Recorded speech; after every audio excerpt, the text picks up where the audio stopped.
Control Risks has highlighted activist society as one of its top 5 risks for 2020, and Egypt is a great case study of the ways in which political activism and the methods the government uses to curtail it can pose risks to foreign businesses. Egyptians have, over the past few months, displayed a greater willingness to protest against political corruption, socio-economic grievances, and the government's efforts to curtail freedom of expression. This stance is unlikely to change throughout 2020, nor is the government's policy towards it. In September, for example, the authorities arrested approximately 2,300 people that allegedly took part in anti-corruption unrest.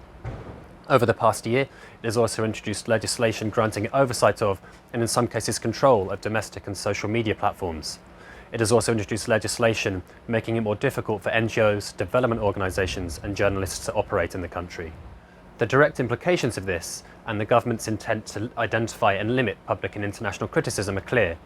But workers may also expect a level of duty of care from their employers, and some companies have faced social unrest over the past year for not being perceived to do enough by their workers.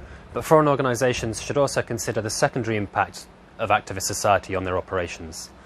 Civil society groups have, for example, begun monitoring what foreign organisations do or don't say with regards to Egypt's policies.